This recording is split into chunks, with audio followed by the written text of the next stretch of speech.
Hello guys. Kanina mall ano siya mauni ang SM Mall sa Cebu.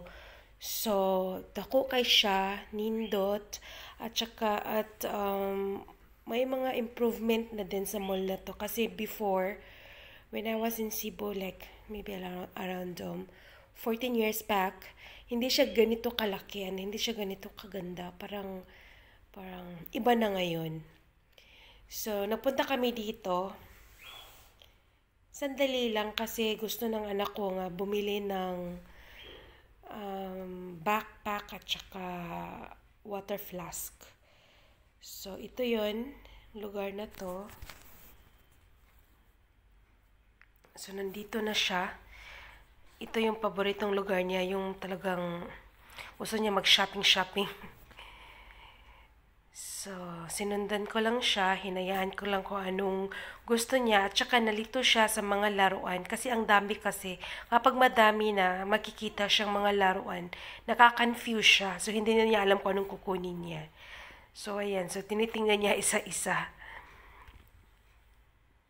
So, pero wala siyang nakuha. Kasi sabi niya, malaki na daw siya, hindi na niya kailangan ng laruan. Kasi ngayon she's more on playing Roblox, Minecraft, mga online games na siya ngayon. So, at saka bumili, ito na side na to, mga souvenirs to siya. So, nag-pick up ako ng 3 shirt para sa aming 3.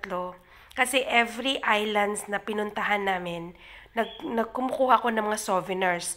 Kumukuha ako ng magnets, kumukuha din ako ng mga t-shirt na